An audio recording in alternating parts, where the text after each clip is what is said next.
A good Erev Shabbos Kodesh. Parshas Breishis Tavshin Pei 5780 Yerushalayim Kodesh. This past Tuesday, Chag here in Yerushalayim, my children still had yet another day off from school, so we took them out. Coming home, we're going down Chov Bar Ilan here in Yerushalayim. And just seeing a lot of people. It was about 5 o'clock in the afternoon. Seeing a lot of people coming home, the talisim or whatever from my coffers. Something bothered me. I couldn't put my finger on it to figure out what it was exactly that was bothering me.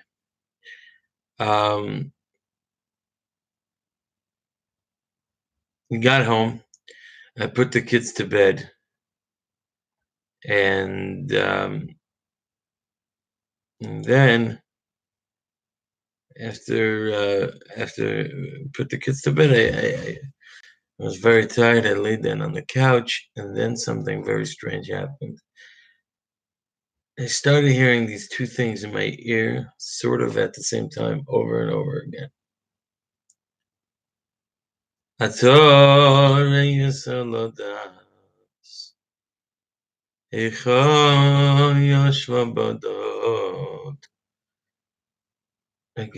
and again and again. I was like, that's so strange. It's the same note. What's the pshat?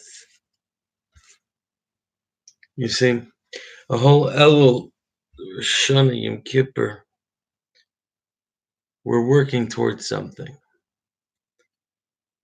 We call it tshuva. Tshuva literally means to come back, to return, to bring, it's sort of a process where we're bringing back our relationship with Hashem to what it should be. We're coming back to Hashem. And we're davening. And a wise man once said, when we daven, we're talking to Hashem. When we learn Torah, it's Hashem talking back to us. That's why when HaKadosh Baruch Hu says on Shmini Atzeres, Kosher le pridaschem, it's hard for me when you're going away. Give me one more day. We take the Torah and we say, Rebbeinu Shalom. You don't have to ask. We're dancing with the Torah here. The Dvar Hashem. So we're not going anywhere. This was a real tshuva. And at the epitome, at the climax of this relationship, of the Ator Solot it's you and it's us, and that's it. We have to remember this hint, a little tiny hint, to remind us of something, that we're still missing something in the relationship. It could be beautiful, very close to Hashem. We talk to Hashem all the time, but we're not home.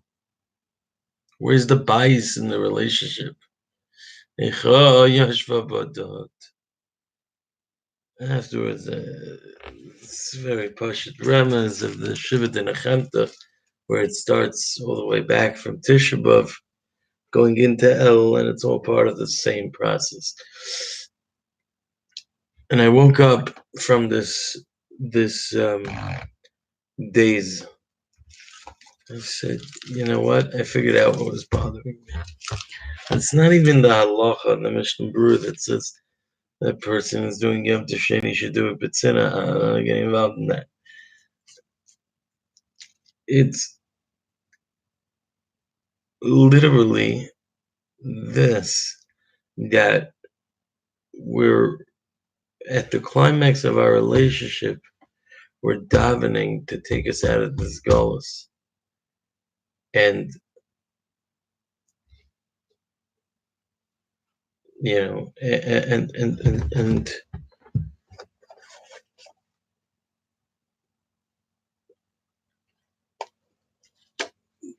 to see, looked like in a weird way, and obviously no one had this intention to see these people walking around like it's some kind of badge of honor. Yeah, I'm from Chutzlarts, from Golos. But what if Mashiach comes today? You're not going to stay? If you really have that much das lachzor.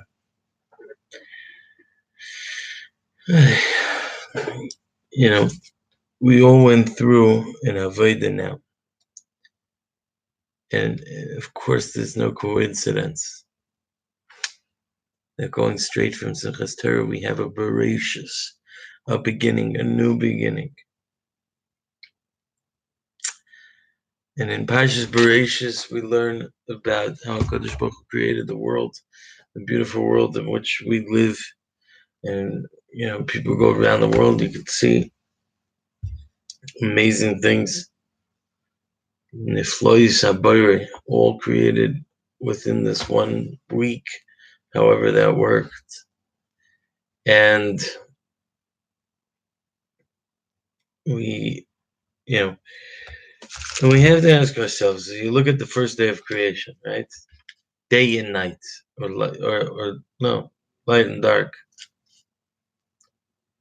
Like, what does HaKadosh Baruch Hu need light and dark for? What does he need animals for? What does he need the fish for? What people for? What HaKadosh Baruch Hu created for? HaKadosh Baruch Hu created the world. Great. What did he create it for? What purpose? What benefit does everybody get from it? He created lights and now he could see. And he was scared of the dark.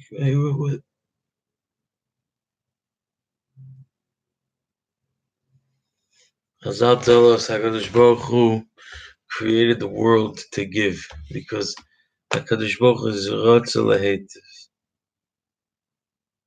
And why does he want to give? Because he wants a relationship with you and me.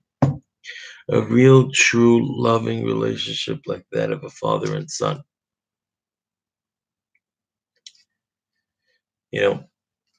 Friends, it's like we said, it's not a coincidence. We just started all the way back from before the Shiva Nechemta, the 7 sort of love letters from Hashem. We read weekly up till Yom Kippur. And on Yom Kippur, HaKadosh Baruch Hu is Matayar us. We spend time with Hashem in the Sukkah. And we danced around the Dvar Hashem on Simchas Torah. We're now at a point of a Bereshis, of a new beginning, to start again with the mindset of Hashem, who wants to have a relationship with us. And let us maintain and practice everything that we've been working on the last few weeks to show Hashem that there's no reason, there really is no reason to ask for another day. Because it's hard for you it's hard for us to separate when you go back. Hashem, we're not going out. We have to tell Hashem we're not going anywhere. We're holding on tight. And we just want to come home. We want a world of what it was supposed to be before Eitz Hadas. No more pain, no more miso. Just a beautiful, blissful world where we could feel that relationship with HaKadosh Baruch Hu in a real way. Once again, a world of Malay Kolarit Kaveda.